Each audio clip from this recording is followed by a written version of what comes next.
Hello and welcome to this edition of the HCN debate. We are meeting after a very long time in pandemic times, which we are slowly getting out of.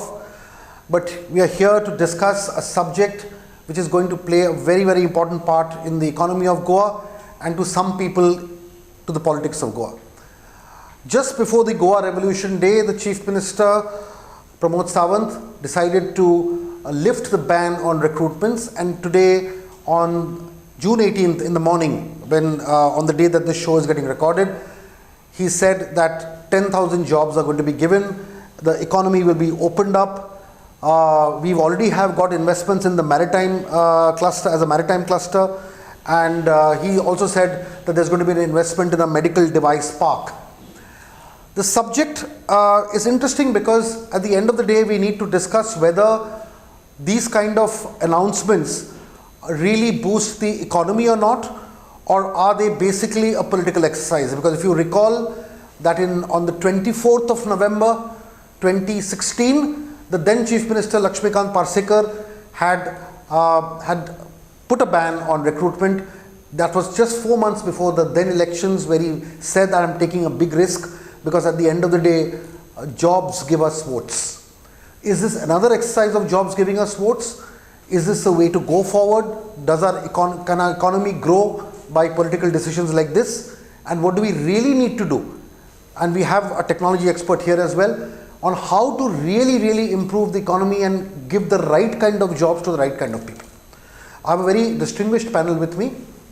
I have Datta Prasad Naik, ex-spokesman of the BJP. He was also a candidate in the last assembly elections. We have Milind Anvekar, who is the president of the Goa Technology Association and knows a thing or two about the subject that we are speaking of.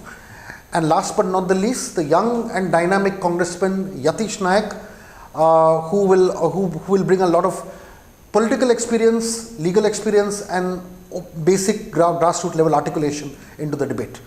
I will start with Datta Prasad Naik, known as Prasad fondly all over Goa. Prasad, you are essentially a BJP person. You've been close to the powers that be in various positions, but at the end of the day, you have your views and your personal capacity, as you said. Do tell us whether this political exercise of giving jobs, does it really work or not? So first, let me just clarify that I'm here as Datta Prasad Naik, not representing any political organization. So my views are my personal views. Sure. I would welcome this decision of Honorable CM opening up the jobs, because the people are in need of jobs. The economy, the salaries, all these things, are a different issue. But today, the Goans, they are in need of jobs. So I would welcome this issue. Means the statement today that he has made, that he's coming up with around 10,000 odd jobs. Probably whatever the reason is, maybe before elections and all those things, this is for the political parties to take their view on. But today, the Goans need jobs. Okay, Prasad, we will come back to it. We'll debate it. It's an opening remark. I will not interject at this point. I will let all the speakers have their view. Milind, purely from the industry perspective, how do you view this and what is the way forward? I think from the industry perspective, job creation is a challenge that the government poses for the industry. And that's something that industry has lived up to the expectation time and again. We have been creating a lot of jobs. I believe now we are talking about the government jobs, so the PSU jobs that are there, right? So as Datta Prasad mentioned, I think it is a positive sign to the society in the current circumstances, because many of them, we understand, have lost jobs in the last 15 months of time. And there are tough times. It's going to hit the economy as well. So in that context, yes, I would say the message that jobs are going to be available itself is a positive one. However, I would just want the government, I'm sure they would have thought through before announcing this and removing the restrictions posed earlier. I would want to have some more details about what are the kind of studies that have gone into which sectors, these employments are going to happen. How are we going to make sure that this employment will be really skilled and beneficial to that particular sector, and how in turn that sector is going to help the economy of the state prosper, right? So I think these are the various aspects we need to really look at. And at the same time, there is other aspect that the government should definitely go and look at is the existing government staff or people employed in these sectors. What are we doing to reskill them?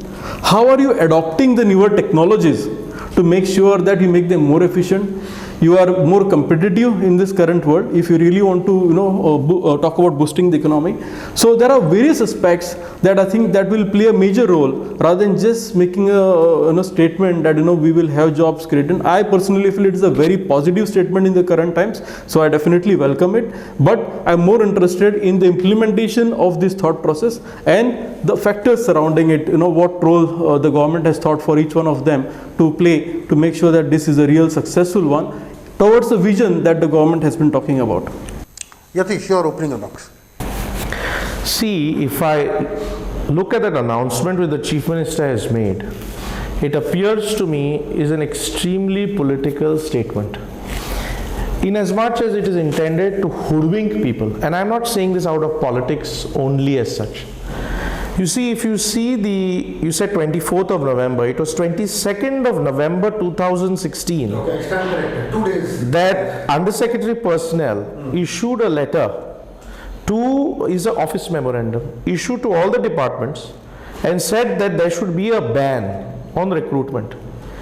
What is the reason? The reason that was stated is on the recommendation of the 7th Pay Commission, in view of the implementation of recommendation of 6th Pay Commission in respect of pay and allowance to the employees of the government and government institutions.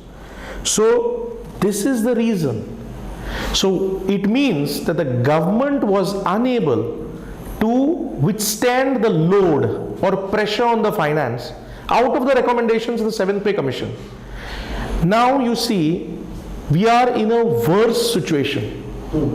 Now they have withdrawn this on 27th of May 2021. Understand the situation. Tourism has gone, is finished. It's the worst season for tourism in the state. Your revenue mobilization avenues have not been worked on by the government. Your mining sector has collapsed. So basically your debt has increased. The debt of the state has reached up to about 25,000 crores. In this situation, if this was the reason to ban advertisement for posts, what has changed at the end of the government to withdraw the memorandum? While I say this, I am 100% of the opinion that jobs have to be given to the people. Jobs have to be given, and jobs have to be categorized in 2-3 areas. One is the government jobs. That is one section of it. But the second part is private enterprise. And how do you act as a catalyst and stimulate job creation? IT, pharma, manufacturing, retail, service sector. There are so many areas. So now how is the government functioning? Now this office memorandum by which they have withdrawn the earlier office memorandum appears to me is a political exercise to hoodwink the people because elections are fast approaching. Okay. Now, without getting into deep diving into politics, because we have to steer the topic back into what we need, and you touched upon it a little bit. But Prasad, a quick reaction to what Yatish said, and then we'll delve into the path that we need to take. Yeah, I think it's a positive step. Simply because around 10,000 people will be getting jobs. We will be getting money in that. As Mirin also pointed out, that the private sector, they have also been creating jobs. Now for them to create jobs in the industrial sector, people have to consume a lot of things, and they have to buy a lot of something like TVs, refrigerators, vehicles. Like for that, you need money in your hand. So Dr. Pramod Sawant has taken a right step. These 10,000 people will be getting a salary. The salary will be spent in the market. Now this money is going to again come back to the industrial sector, in the IT sector. They will be getting more job opportunities. They will be getting an opportunity to create jobs. So it's a chain at the end of the day. Now politically, how he looks at it, that every political party will look at it. Okay. Now again, another thing I would want to intervene is that we have a young chief minister. And I hope, and I am sure, that he should take it in that direction. I hope these jobs are given on merit. It's not politically biased. Most important, correct. And another thing is that our state, I have been told that the police recruitment, we are short of police personnel. And we have seen even during the pandemic times, the police have done a great job. And we were short of staff. And tomorrow again, if there is a terrorist attack or something like that, then we'll again start realizing the importance of the police force. Okay. So we need to actually fill up this gap. Okay, I'll park your point. I have a couple of thoughts on this. Number one, sure, money has to be in the hands of people. But at the end of the day, we all know how this works out. Why does the Goa Medical College have people full only from Valpoi or Satri? When I'm only taking names not to bring down anybody, but just give an example. I'm with a caveat that everybody does it. When Mr. Dhaulikar was the PWD minister, we knew from where the recruitments were coming. So at the end of the day, these jobs are actually given to people who are close to the minister of that department. We all know that even during the Congress time this used to happen. The power department used to be full of people from the adjoining Lotuli Nuve area. And jobs were given even after the model code of conduct had come into place in 2012. We remember that complete fiasco where a lot of boys from villages were suddenly recruited into the power department after the code of conduct came into, and they were all lined up outside different power offices playing cards. So we know how this is done, which is why he very rightly expressed that a hope that it should be done on merit. But that hope has been belied subsequently across political parties, across elections. Now coming to money power in the hands of people's pockets. What I feel here is that at the end of the day, you need to empower people to generate wealth. It's all about generating wealth, not necessarily only getting salaries. And how do you do that? For instance, local contracts should be given to local people in villages. They should not be centralized road contract. Even hoardings that are given to one person to basically corner the entire hoarding contract for the entire state, and then you sublet it to or sub give it to people. So what is now happening is that wealth is getting concentrated in the hands of a few people. Local people are not getting, local handicrafts and local industries are not getting promoted. So local skills need to be there. Farming has to be improved, because that's a huge sector there should be a minimum support price given. So what I'm essentially saying is that there are ways and means to generate wealth. And giving jobs alone, when the burden is huge on the state already. I do not know what the total salary bill is, but a total number of employees has gone up to over 3 lakhs plus. You're paying pensions to retired people. So every person you recruit, you're basically holding him till the end of his life, literally, with pension. So it's a recurring expense. So Milind, quick reaction to what I just said. Yeah, I think we need to see how the world, or just take for that matter in India, how things are changing, right? Even the PSU sector for that matter. We are seeing a big reduction in the number of people they're employing. What are they going to? They're going to a model which is basically outsource plus contract, right? And I feel that is the right way to do, because all these units which have gone in that model have basically increased their output with less number of people or the direct cost that they have to bear, right? So I think that's something that we need to see. What are they supplementing it with? Automation, right? So they're outsourcing. They are basically getting contracted people, they're using technology, and they're basically growing their business, right? And this is basically what is required to think about how we will increase or boost the economy. Even in Goa, I think it is very much possible to do such thing, and we have to do it. You can create much more jobs. See what are the processes that you can outsource to local companies or other companies operating in Goa. Make it mandatory for them to recruit, right? So the burden of creating that employment is on people who are interested in that work, right?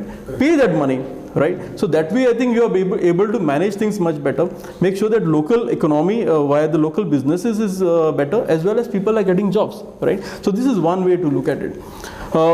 As Yatishbab rightly mentioned, that there are various factors that were considered initially when this thing was put in place. And that was explained, and it was probably well understood and well appreciated. Today we are not seeing that reasoning, what has changed, So we are saying that it is just giving a job to people as a part of political agenda or whatever you may call. But it is a positive thing. I say that because I don't know where the jobs are going to be created, right? If it is in the police personnel or it is in the medical areas, I think that's something that, if there is a shortfall, you really need to recruit, right? But if these are in some clerical areas, which you don't really require, then I think we need to relook at that. I would also say we have to do a proper assessment of what we have, okay?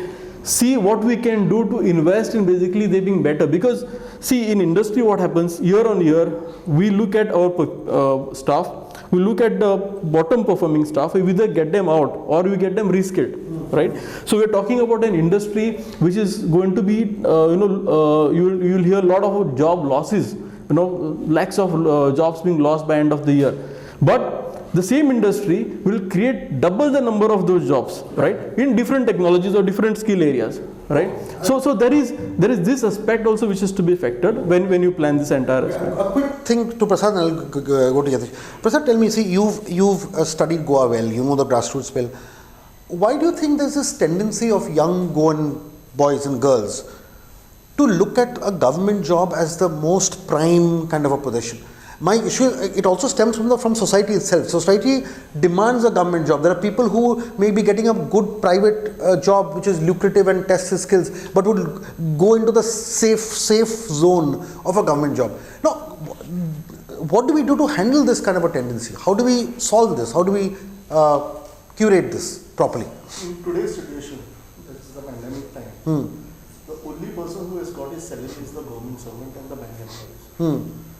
As Yatish said, that he doesn't see tourism, it's going to be the worst season for tourism. So, a person who is in tourism sector or who is working in a hotel or, anything of that sort, his job is not secured today. Many people have lost jobs, as Miran also has pointed out. So every Goan, we are a small population of 15 lakhs. So everyone feels secured by, once he has a government job. You may get probably 4 times more higher salary in a private sector, but he would, still prefer a government job. Right.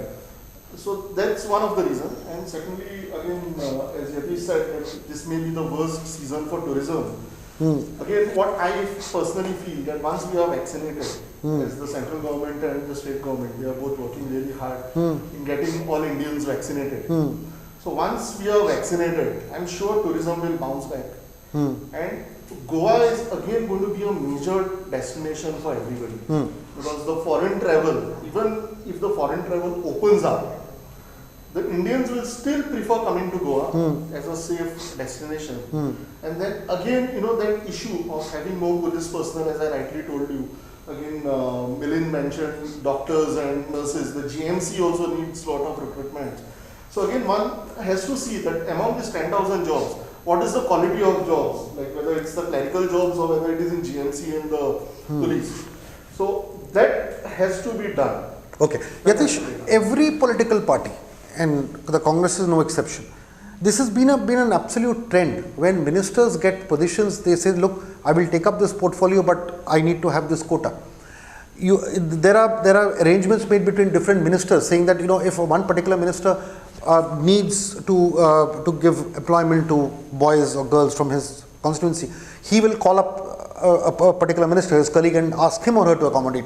So at the end of the day, this has actually become a currency, political currency. What do we do to make jobs less of a political currency? See, in simple words, to answer that question, I can say the job should be given only on merit. There's no two ways about it. But understand this, jobs have to be provided by the government. And when I say this, it presupposes two things. One is government employment, where you create jobs within your establishment and administration and organization and system. And the second is you stimulate the industry. You ensure that the industry thrives and creates jobs. You ensure that you give that stimulus to sectors which can provide jobs. So basically you need a policy approach. And when I say this, I'm saying this with all this, that you have to have jobs. You have to create jobs. So government now, you see, why has government failed to create jobs? Because there is no vision. In simple words, biotechnology. Now we talk of so much of organic. Why is there no well-conceived biotechnology policy of today's times to ensure that farming becomes fashionable? From minimum support price, which was an early concept, we should come to minimum profit price. Then farmers will get onto it more. Service sector. You see, you have to ensure that service sector thrives. Manufacturing sector, you need to give some Sops. Retail sector, you have to ensure that various sectors of the retail sector are taken care of. As far as IT sector is concerned, we miss the bus. But we miss the bus not to ensure that we don't climb onto it. We have to ensure that we bring this sector in full force in Goa because it is a green industry. It is a non-polluting industry. So what is that required to finalize a good IT policy? An IT policy which precipitates result-oriented growth for the individuals, for the professionals, and for the state. So basically you need an approach which is ingrained and embedded in policy. Unfortunately, biotechnology, we don't have a policy at the moment of today's times. IT, we don't have it. As far as manufacturing, we don't have it. So it is basically off the cuff thinking. So if you ask me about political this and all that, I can only tell you that the jobs have to be given on merit. Jobs have to be created. Government cannot create jobs like the way you can ensure private sector to create. Government has to create whatever they can. But be sincere. Okay. But no, I also try only one aspect. Government has to become sincere. Sincere in giving jobs to the people. Sincere in ensuring an environment that breeds innovation, and with innovation. Okay, last point. I'll just Correct here one. We have an IT policy in place. We're just struggling to make sure that it gets implemented. That's what I'm saying. See, that is what I'm saying. See, you have a policy, but the policy has to be of today's time. Okay, taking off from where you left off, we are talking of all kinds of policies, IT policy, manufacturing policy. Why don't we talk about a recruitment policy? See, here we say that at the end of the day, everything has to be on merit. There has to be some kind of a template in every department by the government saying that this is how the recruitment has to be made. And how will the recruitment be made? Have a proper marks-based policy. You assess the candidate on different marks, on different skill sets, and let there be a proper algorithm to actually tell you whether this candidate is suitable or not. Essentially, there has been no effort made by any government to keep the will of the minister or the veto power of the minister out of the whole recruitment process. There has to be a policy where if you are saying on merit, then you codify it. Then you see to that there are proper marks given for different skill sets. Let there be a proper independent board assessing candidates and giving it. Why can't that be done, Prasad? For that, first governments have to choose the MLAs on merit. Yes. And the ministries also have to be given on merit. That's a fantastic point actually. Yes. So, it's up to the governments. Correct. You spoke about the agriculture sector also and many other things, pharma sector, the health sector also, really speaking. So first the government should give the right MLAs, and then of course the political party, whichever is in power, has to give the right. It's a very important point. See, at the end of the day, we are talking of merit, but what Prasad has raised is very critical. Does the common man or does the job seeker want to get a job on merit? It's a change. It's a change. No, now you cannot expect the voters that everything will be done right. And in these 6 months, the voter should just not expect at this time who is going to give me the most, and Sure. I'm going to vote accordingly. Correct. So that Correct. should not happen. It's a two-way process. So even the voter has to think of the next 5 years. Absolutely correct. And then I'm sure a lot of young people in Goa and a lot of young chief minister in Goa. Yes. So I think definitely a lot of Because things will happen. most people who are aspirants of jobs are not necessarily wanting to get it on merit. They want to get it through connections, political connections. Then that's where the problem lies. Hamil. It's we need to see the different aspects here. One, I think why people want government jobs, as you mentioned, security, but I don't think that is a valid enough reason, right? So we are having people want to do government job just because you see the reasoning. You do a survey. There are people who are aspirants and they are highly qualified compared to people who want to do job because they feel it's secure. There is no stress. it's a 9 to 6 job. So these are the reasonings, not because they really want to excel or make a difference. So I think that's one aspect of it. When you talk about no processes, there are definitely processes, right? But what happens to those processes, how they've been executed, we really don't know, right? So if you see what we end up doing today is we engage a lot of these consultants, ENYs, KPMGs, to do the review process, ease of doing business, and we spend crores of rupees on them. I think the underlying stuff that they will have to probably make up, which maybe they will not make public, is that they don't find people competent enough to implement the processes, right? Which they have also mentioned in various other meetings, forums. They mentioned that they don't find people competent to implement. So they are not willing to take blame on them. So what are we doing? Okay, like for example, we were looking at the IT company registration process for that matter, and we did work with the staff, and we have suggested how to make changes, how to make it more relevant, and something that is not really required, we got it erased. So we had good people on the other side of the table from the government side who were very accepting the suggestions and implementing it. And that way, I think what we've done is something that would take 2 years, we brought it down to 30 days, right? So I think by getting people to understand and do this change, we can make that change possible. Now, same thing can be done with the job, how the process that you're talking about. How do you get the right people and all that? We need to be clear first, whom are you getting for their jobs? Okay, why are we getting, and where do they see themselves in the long term? Like how we do in the private sector. I don't know how that really happens. And by the way, the political pressure while you're talking about, the people expect some of the MLAs to get them jobs, and it is not only in this government jobs. The references do come in the private sector as well. Yeah. So I think they basically have to oblige themselves. Okay, last round. Only one aspect. At the end of the day, when you talk of employment, it is how do you ensure money goes in the pocket of individuals. That's right. So employment means government has to have a policy approach. Employment should ensure money in the pockets of people. Consumption, demand. That is where your economic wheels start rolling, moving. Okay. So this is what has to be the driver. Okay. Prasad, your last words, then I'll wind up. As I've just mentioned, it's up to the people again. Once the people start giving good candidates a chance to, give them the opportunity of performing, then all these issues of good people coming on job on that particular post on merit, Correct. will actually be implemented. And again, as we all have been agreeing, money has to be given to the people. Right. Only once a person starts spending, then even the government will get taxes, and that is how even economically the government will be stable. So that's the only way out, as I feel. So it's a positive step that Honorable Chief Minister has taken. And again, this 10,000 jobs, let's hope that everything goes on merit, not in Sattari as it is in GMC, right from Congress time as well as our time. And probably the other it happens in all constituencies, yes. Whether it's Panjim, Talegaon, Sattari, it's same. Okay, I will. In GMC, yes. We need quality staff. That's right. That's right. Correct. Because healthcare is going to be a major. Healthcare, power, is a very critical aspect. Okay. Thank you very much, gentlemen, for this very, very riveting discussion. I'll just sum up the points. Point number 1: jobs, yes, but jobs have to be on merit. Point number 2: we need to see what kind of jobs we are getting into. Point number 3: there needs to be a proper process of recruitment if we want to do it on merit. Most importantly, it's not about jobs, it's about putting money into the pockets of people, and for that you need to create opportunities and wealth. You cannot have wealth concentrated in the hands of 1 or 2 people.